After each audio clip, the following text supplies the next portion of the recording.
दुनिया में ऐसी कई मिसालें हैं जब इंसान आदमखोर होकर इंसानों का ही मांस खाने लगे, लेकिन इंसानी तारीख में ऐसा पहली बार हुआ जब एक देश का राष्ट्रपति आदमखोर हो गया। ये कहानी उसी आदमखोर राष्ट्रपति की है जो खाता था इंसान का मांस। वो सिर्फ इंसानों का मांस ही नहीं खाता था, बल्कि जिसका मांस खाता था उसके सिरों को अपने फ्रिज में रख भी लेता था। और राष्ट्रपति की गद्दी पर बैठकर वो ये घिनौनी हरकत सालों साल करता रहा। जब ये बात बाहर आई तो लोगों ने उसे हैवान, शैतान और अफ्रीका का हिटलर कहा। I am fresh, strong, and I am concerned with the situation in Uganda. लेकिन दुनिया उसके बारे में क्या सोचती रही, इससे उसे कभी फर्क नहीं पड़ा। नाम था उसका ईदी अमीन और वो था अफ्रीका के एक छोटे से देश युगांडा का राष्ट्रपति। ईदी अमीन पर उसके अलावा 6 लाख लोगों का कत्ल करवाने का भी इल्जाम था। वो बुरा था, क्रूर था, ये उसके देश के लोग जानते थे, मगर कभी किसी ने उसके खिलाफ आवाज नहीं उठाई। जानते हैं क्यों? क्योंकि एक बार कुछ लोगों ने उसके खिलाफ आवाज उठाई थी और उन्हें पहले खुलेआम लकड़ी के खंभों में बांधा गया, फिर उनके मुंह पर काला कपड़ा लपेटकर गोलियों से भुनवा दिया गया। और तो और इन लाशों को ट्रक में लाद कर आदमखोर ईदी अमीन के पास भेज दिया गया। कहा जाता है कि उसने इन लाशों से अपनी भूख मिटाई। आदमखोर ईदी अमीन के राष्ट्रपति बनने की कहानी जितनी दिलचस्प है, उतनी ही खूनी भी है। ये एक सेना के खानसामा से एक देश के राष्ट्रपति बनने की कहानी है। युगांडा की सेना में ईदी अमीन एक अदना सा खानसामा था। अमीन के पास एक बेहद चालाक और खूंखार दिमाग था, लेकिन उसकी तरक्की की पहली सीढ़ी बना उसका राक्षस जैसा शरीर। ईदी अमीन का कद 6 फुट 4 इंच और उसका वजन था पूरे 160 किलो।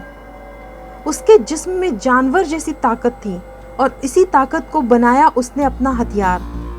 सेना की नौकरी के दौरान उसने बॉक्सिंग को अपना करियर बनाया। वो पूरे 9 साल तक लगातार युगांडा का नेशनल चैंपियन रहा और इसी के बदौलत उसे मिलती रही सेना में तरक्की।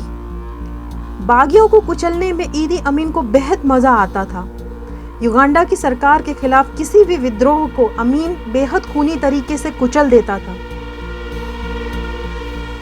कहते हैं इसी दौर में ईदी अमीन के मुंह में लगा इंसान का खून। वो अपने दुश्मनों को खुद अपने हाथ से मारता और फिर उनके शरीर के हिस्सों को खा जाता।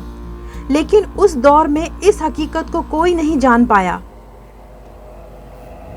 1965 तक आते आते ईदी अमीन युगांडा की फौज में जनरल बन गया। अब अमीन की नजर थी युगांडा की गद्दी पर।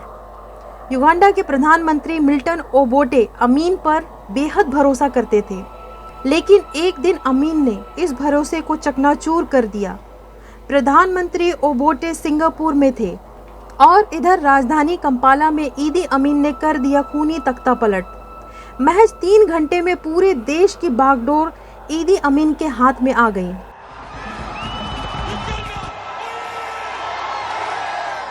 राजधानी कंपाला की सड़कों पर ईदी अमीन का किसी बादशाह की तरह काफिला निकल रहा था। लोग खुशी में नारे लगा रहे थे, गा रहे थे, नाच रहे थे। वो तारीख थी 25 जनवरी 1971। ईदी अमीन के लिए खुशी मना रहे युगांडा के लोगों को ये कतई अंदाजा नहीं था कि उस रोज के बाद उनकी जिंदगी में अब कोई खुशी का दिन नहीं आने वाला है, क्योंकि अब युगांडा के तख्त पर बैठ चुका था एक आदमखोर। ईदी अमीन ने सत्ता में आते ही अपने खूनी रंग दिखाने शुरू कर दिए। उसने एक एक करके अपने विरोधियों को ठिकाने लगा दिया। सत्ता छिनने के 1 साल के भीतर ही ईदी अमीन युगांडा का सब कुछ था। वही कानून था, वही देश। ईदी अमीन खुद को दादा कहता था। और युगांडा में दादा का विरोध करने वाले को मिलती थी खुलेआम मौत की सजा। लेकिन ईदी अमीन का सबसे घिनौना चेहरा अब तक दुनिया के सामने आना बाकी था। ईदी अमीन के इस राज पर से सबसे पहले पर्दा उठाया उनके डॉक्टर कीवो रिंगोटा ने।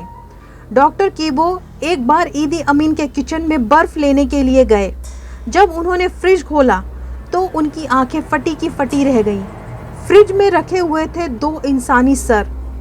डॉक्टर कीवो ने जब कुछ और लोगों से पूछताछ की तो पता चला कि ईदी अमीन का फ्रिज हमेशा इंसानी लाशों से भरा रहता है।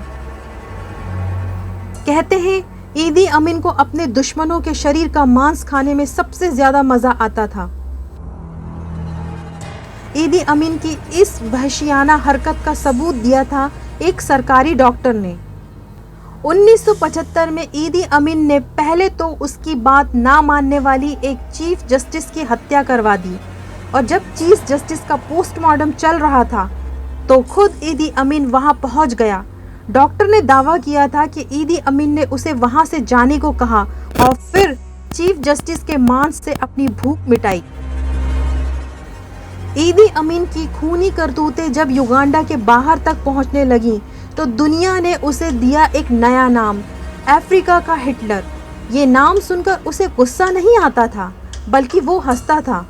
ईदी अमीन ने पूरे 8 साल तक युगांडा पर हुकूमत की, और इन 8 सालों में शायद ही ऐसी कोई सुबह रही हो जब युगांडा की सड़कों पर सैकड़ों लाशें ना मिली हों। दावा किया जाता है कि अपनी सत्ता के दौरान ईदी अमीन ने पूरे 6 लाख लोगों को मौत के घाट उतार दिया। ईदी अमीन सिर्फ क्रूर नहीं था, बल्कि बहुत बड़ा अय्याश भी था। वो सरकारी पैसों से अक्सर पार्टियां किया करता था, जिसमें शराब और शबाब का बोलबाला होता था। ईदी अमीन का मन औरत से कभी नहीं भरता था। उसने 1-2 नहीं बल्कि 6 शादियां की, जिसमें से 5 शादियां तो उसने राष्ट्रपति की गद्दी पर बैठकर की। 6 बीवियों से ईदी अमीन के 45 बच्चे थे। कहा जाता है कि सत्ता के नशे में चूर ईदी अमीन की नज़र जिस किसी औरत पर पड़ जाती थी, वो उसे हर हाल में हासिल करके ही मानता था। उस दौर में युगांडा की कई खूबसूरत औरतों के साथ ईदी अमीन ने बलात्कार किया, लेकिन कोई उसका कुछ नहीं बिगाड़ पाया, और जिस किसी ने ऐसा करने की कोशिश की उसे दर्दनाक मौत मिली। सारी इंसानियत ईदी अमीन से नफरत करती थी, लेकिन ईदी अमीन को सबसे ज्यादा नफरत थी हिंदुस्तानियों से। उसकी नफरत का अंदाजा इसी बात से लगाया जा सकता है कि उसने पल भर में फैसला लेकर 1 लाख हिंदुस्तानियों को युगांडा से बेदखल कर दर दर की ठोकरें खाने के लिए मजबूर कर दिया था। I want to see that the whole Kampala street is not full of Indians. It must be proper black, and administration in those shops is run by the Ugandans. दरअसल जब युगांडा पर ब्रिटेन की हुकूमत थी, उस दौर में हजारों हिंदुस्तानियों को ब्रिटिश सरकार युगांडा लेकर गई थी। उनमें से ज्यादातर वहीं बस गए और अपनी काबिलियत की बदौलत उन्होंने युगांडा की अर्थव्यवस्था में अपना दबदबा बना लिया। ईदी अमीन जब सत्ता में आया तो उसका पहला शिकार वहां रहने वाले हिंदुस्तानी ही बने। 4 अगस्त 1972 के दिन ईदी अमीन ने 90 दिन के अंदर सारे हिंदुस्तानियों को 2 सूटकेस के साथ युगांडा छोड़ने का फरमान सुना दिया। Yes, they must go to their country. उसका मानना था कि युगांडा की संपत्ति पर सिर्फ युगांडा के लोगों का अधिकार होना चाहिए। ईदी अमीन के इस फरमान के साथ ही वहां रहने वाले हिंदुस्तानियों में हड़कंप मच गया। अपने जमे जमाए धंधा पानी छोड़कर हिंदुस्तानी ब्रिटेन भागने लगे। Every day you get a bloody new forms to fill it up, and every day new law, you know, and new rules, and you don't know what to do next. Anyway, it's good. It's good for them to go. उस समय देश की प्रधानमंत्री इंदिरा गांधी ने भी ईदी अमीन को चेतावनी दी, लेकिन उसकी तानाशाही ने इसे अनसुना कर दिया। ईदी अमीन जरूरत से ज्यादा निरंकुश होता जा रहा था। कभी वो इजराइल के विमान का अपहरण करवा देता, तो कभी खुल्लम खुल्ला अमेरिका को धमकी देता। उसके सर पर लीबिया के तानाशाह कर्नल गद्दाफी का हाथ था। गद्दाफी की ताकत पर ईदी अमीन को इतना भरोसा था कि उसने अपने पड़ोसी मुल्क तंजानिया से दुश्मनी मोल ली। 30 अक्टूबर 1978 के रोज ईदी अमीन की फौज ने तंजानिया पर हमला बोल दिया।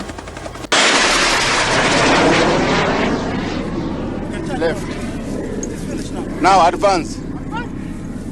अमीन की मदद के लिए कर्नल गद्दाफी ने लीबिया की सेना भी भेज दी।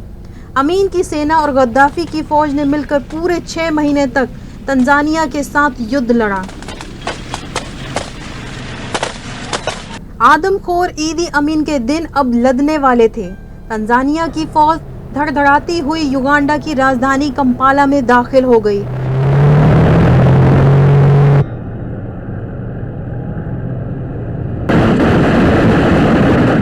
वो तारीख थी 10 अप्रैल 1979। ये ईदी अमीन की जुल्म की हुकूमत का आखिरी दिन था। 6 लाख लोगों के खून से अपनी प्यास बुझाने वाला ईदी अमीन हमेशा हमेशा के लिए युगांडा छोड़कर भाग खड़ा हुआ और अपने पीछे छोड़कर गया खून खराबे और बर्बादी के निशान।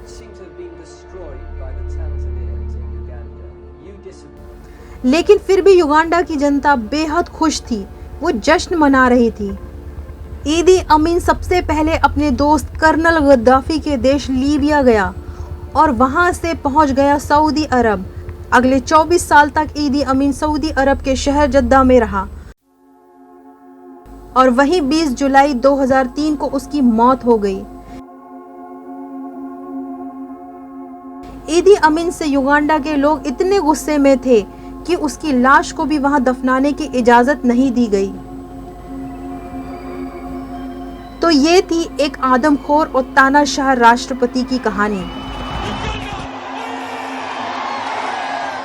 अगर ऐसी और कहानियां आपको सुननी हैं तो हमारे चैनल को सब्सक्राइब करें।